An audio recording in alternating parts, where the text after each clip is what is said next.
My son celebrated my 80th birthday by taking me out on a boat. Minutes later, he sank it and I was lost for 15 years until a drone spotted me. I remember the moment the boat went under as clearly as I remember my own name.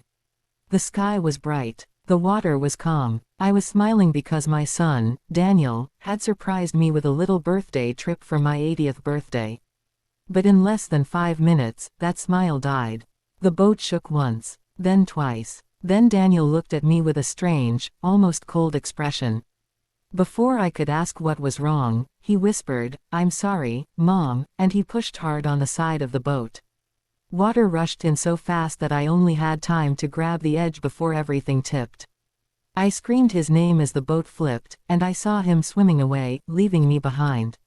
I couldn't swim well at my age, and the cold water pierced my skin like tiny knives. I tried to hold onto the broken wood, but something sharp hit my leg, and I slipped under completely. I remember the last thing I saw, Daniel climbing into a small rescue kayak he had hidden at the back of the boat, rowing away without looking back at me. Then everything went black. That should have been the end of my life. But it wasn't. When I woke up, I wasn't dead. I was trapped. My foot had been caught between rocks under the water, and the current had dragged both me and the broken parts of the boat into a hollow space inside a cliff. The place was dark and narrow, with a tiny gap where air came in. I coughed, shivered, cried, and screamed for help until my voice cracked. But no one came. Days passed, then weeks, then months. I survived by catching droplets of rain that slid through the little opening in the rocks. Sometimes fish drifted near the shallow edge, and I grabbed them with my hands. It wasn't food I liked, but it kept me alive. My hair grew long and tangled. My skin wrinkled even more. My nails broke. I became someone I didn't recognize. The world forgot me, and my son never returned. But before I ever climbed onto that birthday boat, I had no idea the darkness that lived in Daniel's heart. I raised him alone after his father died. He was my only child. I worked 3 jobs just so he could go to school. I made sure he never slept hungry, even when I did. When he was small, he used to hug me tight and say, "Mom, one day I'll take care of you." I believed him. Maybe that was my mistake. Because as he grew older, something changed. He became quiet around me, impatient, easily angry. He stopped telling me things. He stopped coming home often. And when he did, he always asked about the house, the land, the little money I saved. I thought he was just being curious, but sometimes I saw a sharp look in his eyes. A hungry look. I ignored it because I loved him too much to think badly of him. That love blinded me. On my 80th birthday morning, he came to my house all smiles. "Mom, wear something warm," he said. "I'm taking you out on a special boat ride." I was surprised. It felt like old times. I held his arm as we walked to the pier. The weather was perfect. The breeze brushed my face softly. For the first time in years, I felt like his mother again, not a burden. But now, looking back, I see every sign I missed. The way he checked his watch too often. The way he avoided eye contact. The way he made a shaky joke about life being short. I didn't understand then, but I understand now. He wasn't celebrating me. He was planning to remove me. When we got into the boat, he started talking about debts. About stress. About being tired of everything. I reached out to hold his hand, but he pulled away. I should have known something terrible was coming, but I didn't. Because you never expect your own child to push you toward death. 15 years later, when a drone finally spotted my thin arm waving through the opening of the rocks, I had already prepared myself to die. I had stopped dreaming of rescue. I had stopped hoping for Daniel. All I wanted was closure, even if it came in my final breath. But at that moment, trapped inside the dark cave, staring up at the tiny bit of sky above me, something happened that changed everything. I heard footsteps on the rocks above, and a man's voice calling my name. It was a voice I recognized. It was Daniel. When I heard Daniel's voice echo through the rocks, my whole body went cold. For 15 years, I had survived on the memory of his betrayal. I had replayed the moment he pushed the boat, the way he swam off without looking back, the silence that followed. I wanted to believe the voice I heard was a dream, but it wasn't. It was real. His voice was deeper, older, but it was his. My heart pounded so hard I thought it would burst. Why was he here? Did he come to finish what he started? Or had the drone footage drawn him back out of fear that someone might find me? I didn't call out to him, not yet. I pressed my back against the cold stone and listened. He was talking to someone else. Check near the opening, he said. His tone was sharp, tense. Someone answered him, a younger voice I didn't recognize. Together, they moved along the top of the rocks. Pebbles fell beside me. The cave trembled a little. I held my breath. If they looked down at the wrong angle, they would see me. And I didn't know if that was good or bad. I thought of every quiet moment in the cave. Every time I whispered my pain to the darkness. Every time I told myself that even though he left me, I still loved him because he was my son. But now, hearing his voice again after so long, the love fought with fear inside my chest. Before I ever ended up in that cave, life with Daniel had been full of small warnings that I ignored. After we reached the pier on my birthday, I noticed the boat was old and patched in places. The motor sputtered. I asked him if it was safe, and he smiled without warmth. Just trust me, he said. I did. That trust nearly killed me. About 20 minutes into the ride, he started talking about money. He told me he had big plans and big problems. He asked about the house deed again. I joked and said I wasn't dead yet. His smile faded. There was anger behind it. He began rocking the boat slightly as if he was testing something. I didn't understand then. I do now. He was preparing himself. When the boat finally sank, it wasn't an accident. He knew exactly what he was doing. I can still see his eyes, full of a strange mix of guilt and determination. That look stayed with me every single night in the cave. Now, 15 years later, those same footsteps were right above me. I gently lifted my hand toward the light, slowly, so they wouldn't see me yet. I needed to know what they were planning. If I called out and he still wanted me gone, that would be the end. But if he didn't, maybe there was a small chance of answers. I remembered the low times in the cave too. The nights I thought I would starve. The days when I was too weak to move. The storms that made the whole cliff shake. And the mornings when sunlight hit the water just right, giving me enough hope to try again. I learned how strong a person becomes when strength is the only thing keeping them alive. Do you think the drone picked up anything? The young voice asked above. Daniel sighed. If anyone is down there, it can't be her. She's long gone. Long gone. That was what he believed. That was what he wanted. Suddenly, a rock shifted and fell near my foot. I gasped without meaning to. The sound echoed. Did you hear that? The young man said. Their footsteps stopped. Silence filled the air like a thick blanket. Then Daniel said, check again. Carefully. They were getting closer to the opening. Closer to the truth. Closer to finding me. My heart hammered as I pressed myself flat against the stones, knowing that the next few seconds could decide my fate. Then, a shadow appeared in the crack of light above me. A face leaned in. It wasn't the young stranger. It was Daniel. For a moment, neither of us moved. Daniel's face, older and rougher than I remembered, hovered over the gap. His eyes widened, and his mouth fell open just a little. He looked like he was staring at a ghost. I felt my breath leave my body as our eyes locked for the first time in 15 long years. I didn't speak. I didn't blink. I didn't dare. My heart raced like it wanted to escape from my chest. All I saw on his face was shock, but not joy. Not relief. Something colder. He whispered, no, it can't be you. His voice shook, not with happiness, but with fear. I slowly reached one weak, trembling hand toward him, and in that moment, the young man beside him appeared. He was tall, maybe in his early 20s, with messy brown hair and wide curious eyes. He leaned over the opening too, and when he saw me, he stepped back in surprise. Sir, she's alive, the young man said, his voice almost cracking. She's your mother. Daniel's jaw tightened. He didn't answer. His hands curled into fists. He looked around nervously, as if the rocks themselves were judging him. I could see him thinking fast, like a cornered animal searching for an escape.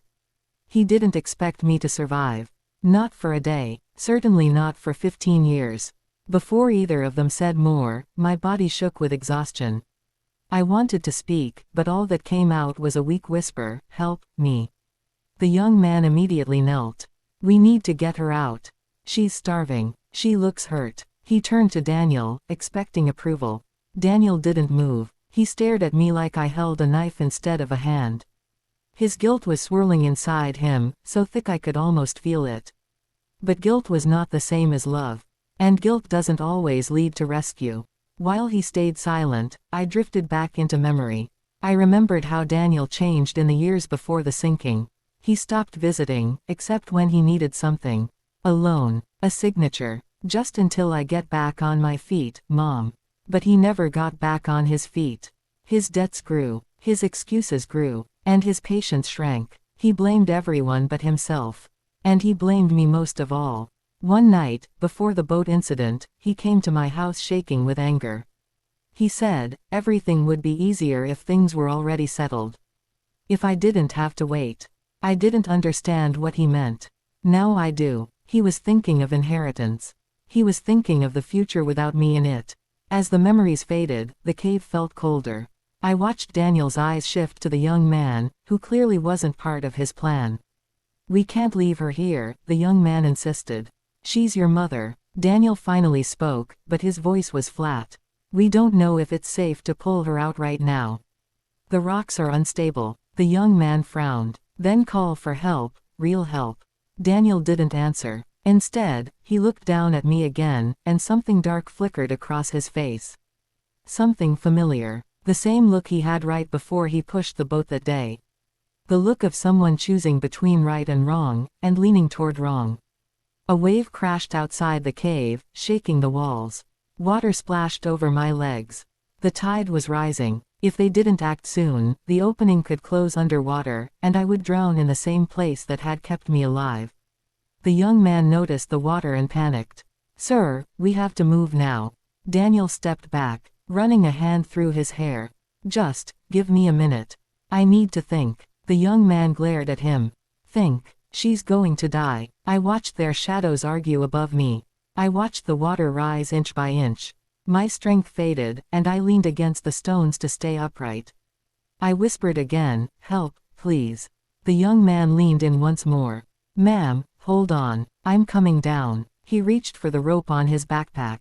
Hope lit inside my chest, weak but real. But the moment he tossed the rope toward the opening, something unexpected happened. Daniel grabbed his wrist, and yanked the rope out of his hands. The young man gasped. "What are you doing?" Daniel's face was tight with panic and anger. "You don't understand." He leaned over the opening again, breath quick and shallow. And then, with a trembling voice, he said the last thing I ever expected to hear. "She wasn't supposed to live."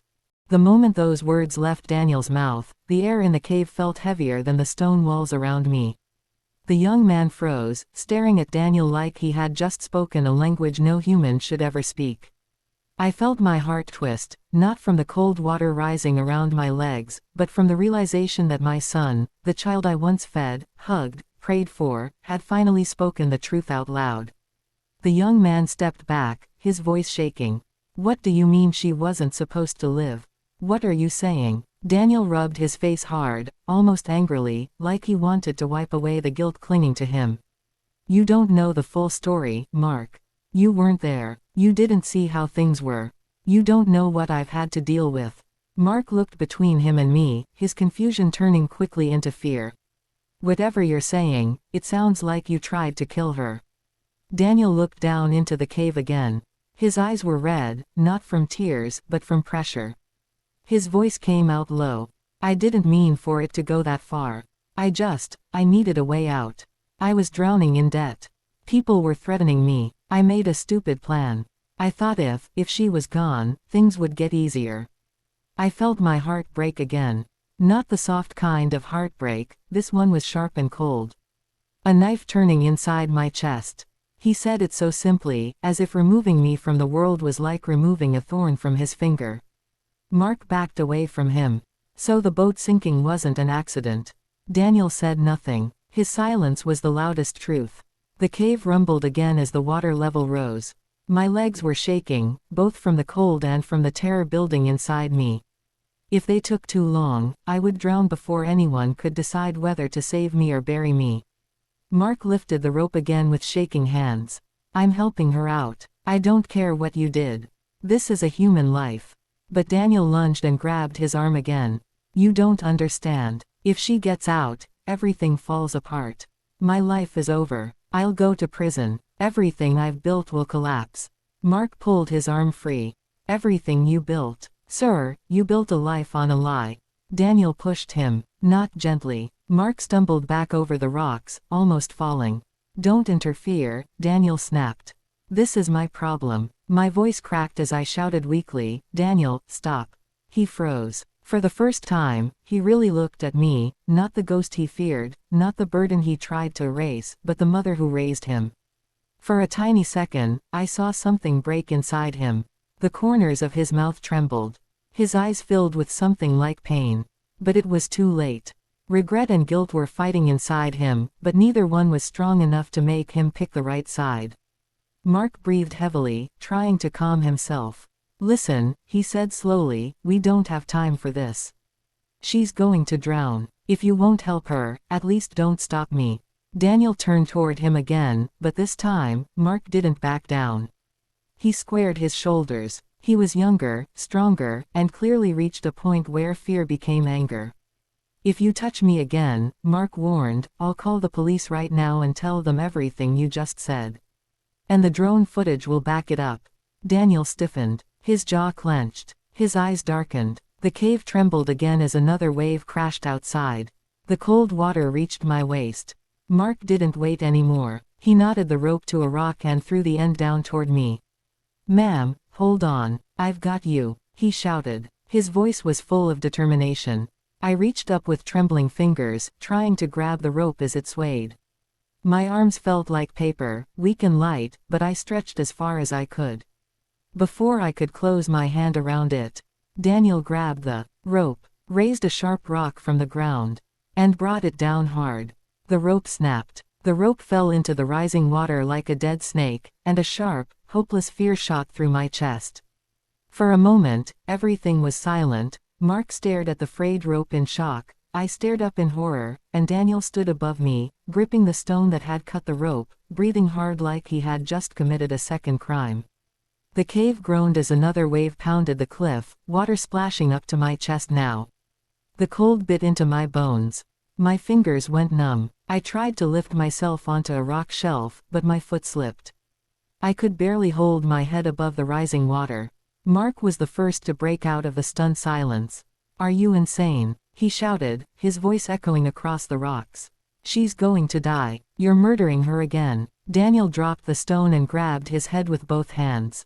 I didn't mean to, his voice cracked. I panicked. Mark shook his head. No, you made a choice. Then he did something Daniel didn't expect.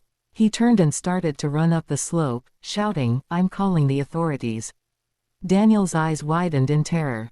Stop, Mark, stop. But Mark didn't stop. He sprinted toward the top of the cliff, yelling for help. Daniel, trembling, turned back toward the cave opening and looked down at me. Rain started to fall lightly, the drops mixing with the seawater rising below me. Mom, he whispered. It wasn't anger this time. It wasn't ice. It was fear, but I had no strength left to speak. For 15 years, I survived alone.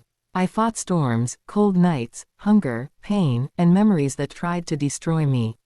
But now, as the water reached my neck, the fight felt like it was slipping through my fingers. I closed my eyes. Then, suddenly, ma'am, hold on. I opened them again. Mark was back. He had sprinted so fast that he was breathless, but this time he had something in his hand, a long, sturdy rescue hook he must have grabbed from a nearby trail shed. He ignored Daniel completely. I won't let you die, he said, voice shaking but full of courage. He lowered the hook. I lifted my weak arm. The hook slipped once, twice, then finally caught under my elbow. Mark braced himself and pulled. I screamed from the pain of my stiff muscles, but he didn't stop. Inch by inch, he dragged me toward the opening. Rocks scratched my skin, and seawater splashed over my face, but I kept going, using the last scraps of strength in my old body. Hold on, ma'am. You're almost there, Mark cried. Daniel stood frozen behind him, trembling, his face pale as milk. When Mark finally pulled me through the narrow opening and onto the rocks, I collapsed into his arms, shaking violently. He wrapped his jacket around me. "You're safe now," he whispered. But the moment wasn't over. Behind us, Daniel sank to his knees. His hands shook. His voice came out broken. "Mom, I'm sorry, I didn't think, I wasn't myself, please, please don't let them take me." I looked into the eyes of the son who had tried to erase me. Twice. I saw fear, guilt, selfishness, and regret all fighting inside him like wild animals. And in that moment, I felt something heavy inside me, but not hate. I felt release. Mark pulled out his phone. "The rescue team is on their way." Daniel covered his face with his hands. "Mom, say something, please." I took a slow breath, each word costing me strength, but each one clear. "Daniel, I forgive you." Mark looked at me in shock. Daniel froze. "But forgiveness," I continued, "does not erase consequences." And then the sound of sirens echoed from the cliff edge above us. Rescue workers rushed down the path. Police followed. Daniel's shoulders collapsed like a broken wall. Mark helped me onto a stretcher, and as they lifted me up, Daniel reached out. But for the first time in my life, I didn't reach back. They carried me away, up toward the cliff, toward sunlight, toward freedom. After 15 long years, I was finally leaving the darkness behind. As the rescuers pulled me over the top edge, I turned my head and watched the officers place Daniel in handcuffs. He didn't fight. He didn't argue. He only whispered, "Mom, I'm sorry." For the first time in a long time, I felt air fill my lungs without fear. I survived my son. I survived the sea. I survived 15 years of silence. And as the drone hovered above us, capturing the moment I was pulled into the light, I finally understood the lesson my story carried. Sometimes the people who should protect you are the ones who hurt you the most. But sometimes, strangers risk everything to save you. Pain can break a person. But forgiveness, that sets you free. And I, at 85 years old, chose freedom.